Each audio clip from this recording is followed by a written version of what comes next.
Estamos en la sección Contraste de Observatorio aquí en TV UNAM para analizar la evolución de la reforma constitucional en materia de telecomunicaciones.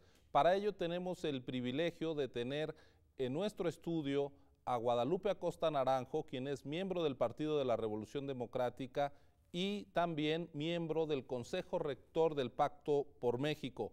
Ha sido uno de los participantes, de los operadores, de los acuerdos que dieron lugar a la iniciativa importante en materia de telecomunicaciones y radiodifusión. Y también nos acompaña el doctor Raúl Trejo del Arbre, uno de los especialistas más reconocidos en materia de telecomunicaciones en nuestro país, y con estas dos perspectivas, la del político, la del estudioso, vamos a analizar precisamente este tema. Vamos a una cápsula que preparamos sobre la materia de nuestra conversación y regresamos a la misma. Contraste.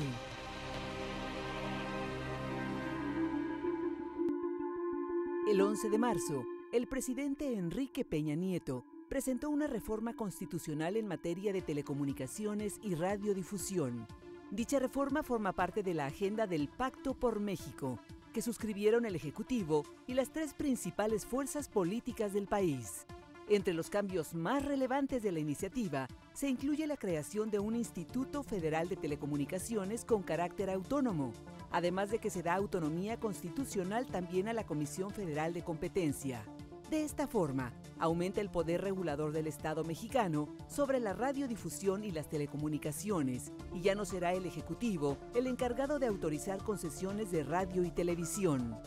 La iniciativa contempla, asimismo, la creación de una cadena nacional de radiodifusión pública con autonomía operativa y funcional, con una política editorial imparcial, no gubernamental, definida por un Consejo Ciudadano. La Cámara de Diputados recibió la iniciativa y aprobó la reforma constitucional el 22 de marzo, con 393 votos a favor y 58 en contra. Ahora es el turno del Senado de la República, que en estos días discute si introduce modificaciones a la minuta enviada por la Cámara de Diputados o aprueba en sus términos la propuesta, con lo que entonces se enviaría a los congresos locales para continuar con el proceso de cambio a la Constitución. Esta noche, en la sección Contraste, analizaremos las principales características de la reforma de telecomunicaciones, así como los retos que se enfrentan en su aprobación y después en su implementación.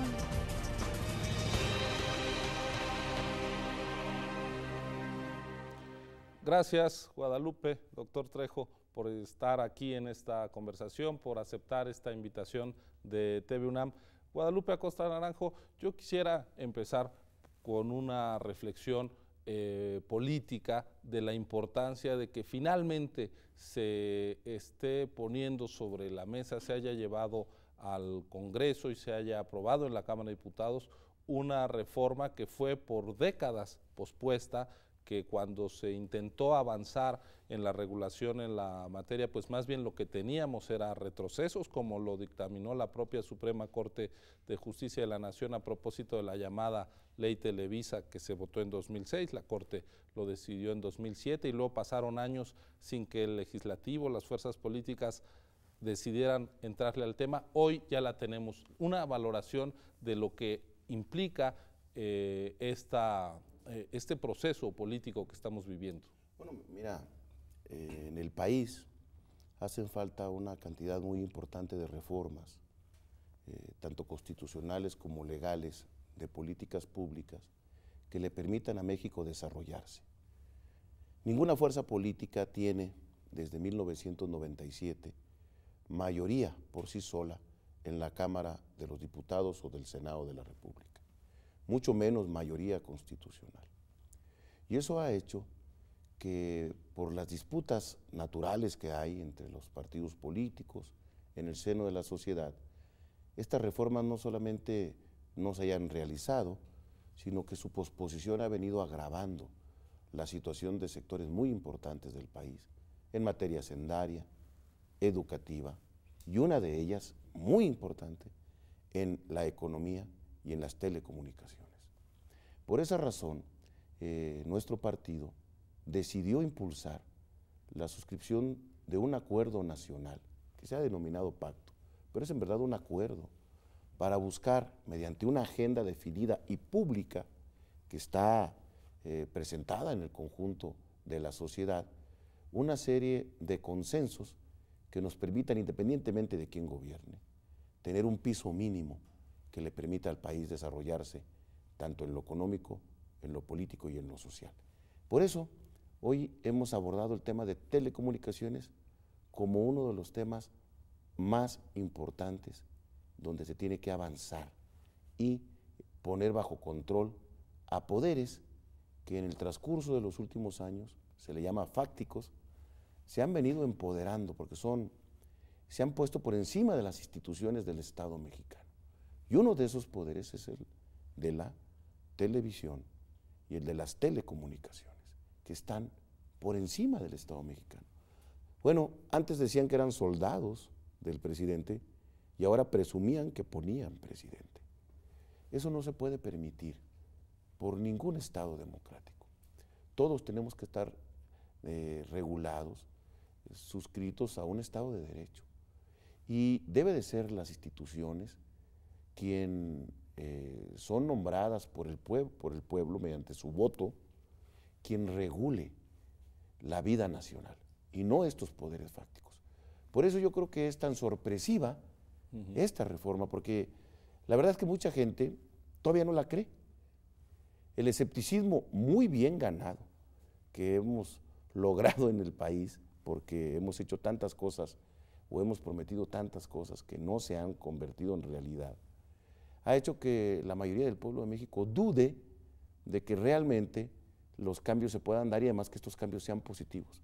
Casi siempre estamos acostumbrados a que los cambios serán en retroceso o en perjuicio de la gente. Así que cuando hay una reforma como la de telecomunicaciones, lo primero que hay es escepticismo. Por eso tenemos que difundirla, darla a conocer, estudiarla, aclarar dudas, no molestarnos con quienes no creen o no comprenden, sino entrar en un debate abierto, franco, público, para poder ir clarificando lo que yo considero es una reforma que va a fondo, que está poniendo en orden a dos poderes, los dos poderes fácticos más importantes del país. Al hombre más rico del mundo, se dice fácil, pero al hombre más rico del mundo, que ya dime si no es un poder por sí solo, y a los dueños de la televisión más importante de toda la habla hispana, de todos la habla hispana. A esos es a los que estamos queriendo poner en orden. Por eso mucha gente dice, no hombre, ¿cómo se van a poner contra estos? Y tienen razón en dudarlo, pero yo les aseguro, creo, deberíamos ahora, si tenemos esta oportunidad que tenemos contigo, podremos clarificar que esta, desde mi punto de vista, es una reforma que tiene un carácter muy importante, histórico, y que debería de ser el camino para seguir abordando otra gran cantidad de temas que tenemos pendiente, donde los partidos hagamos a un lado diferencias, no desaparezcan. Nosotros somos adversarios políticos del PRI y del PAN, pero nos podamos poner de acuerdo en temas que son de interés nacional. Raúl, dice Guadalupe Acosta Naranjo, en este tema hay mucho escepticismo, creo que tú has sido un escéptico informado, digamos, en la materia durante muchos años, has sido muy crítico de la falta de avance, incluso de la involución, del atropello a los derechos, de las audiencias, de la ciudadanía en materia de telecomunicaciones, y quisiera, digamos, con esos antecedentes, desde tu independencia como académico, conocer el balance general, inicial, de lo que significa esta reforma. Yo creo que sí, lo que sobre todo he sido muchos años una suerte de víctima no resignada, junto con muchos mexicanos, acerca de la legislación en medios de comunicación. Tenemos décadas, pero muchos años, nuestra ley de radio y televisión tiene más de 50 años, por ejemplo, de padecer un constante y crecientemente pernicioso atraso legislativo. Tenemos leyes que ya no funcionan porque no regulan el tipo de tecnología que hay en los medios de comunicación. La convergencia digital no aparece para nada en la legislación de la televisión, por ejemplo, y son leyes que quedaron rezagadas. Todavía en la legislación mexicana se establece que las concesiones las asigna el gobierno, cuando en todo el mundo son asignadas por organismos autónomos, independientes, que no están sujetos a la tensión y la presión o de la política o de los intereses empresariales. Bueno, esto que dijimos durante mucho tiempo acompañado de propuestas que se han hecho desde el mundo académico, desde el campo profesional, a veces desde los partidos políticos.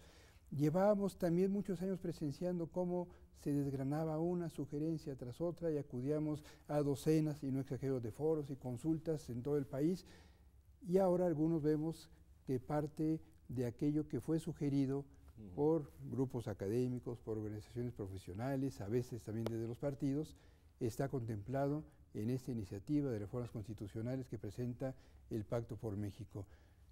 ¿Qué se ha sugerido y recoge ahora el Pacto por México?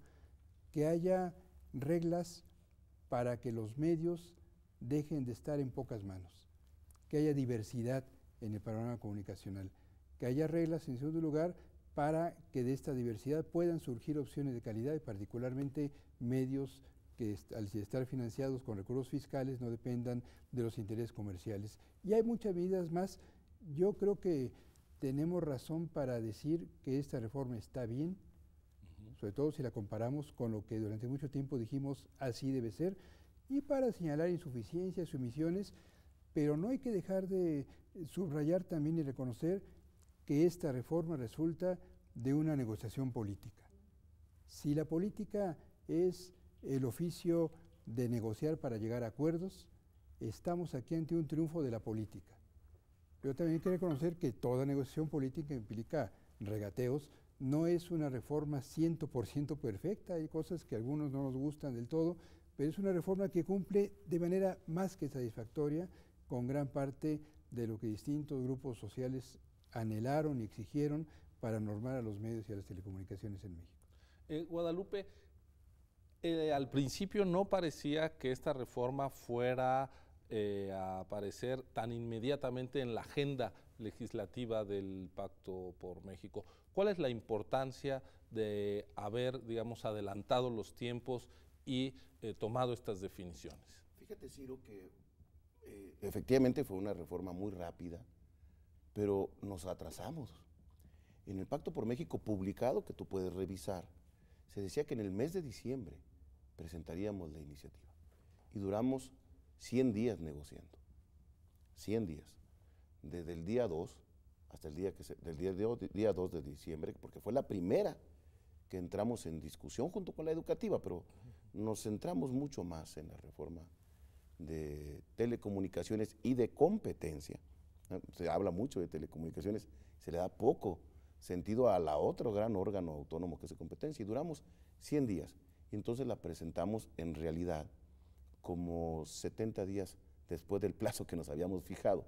Pero fue para bien, porque el tiempo que nos dio para discutir, para consultar a gente, no es cierto que no consultamos. Bueno, es un tema tan discutido, hay tantos textos que en verdad muy pocas cosas se inventan, sino era si había voluntad para recoger una cantidad importante de demandas que por su peso y su validez pudimos ir incorporando paulatinamente en la reforma, cuando fuimos discutiendo caso por caso. Entonces, no es una reforma, es una reforma sí, presentada muy rápidamente, porque este es un gobierno que apenas tiene 4 meses, que han llegado al gobierno, pero duramos 100 días en una discusión, abrevándonos de mucha gente que conoce y que ha presentado propuestas alternativas, y a mí me parece que es una buena reforma. Por ejemplo, órganos autónomos constitucionales.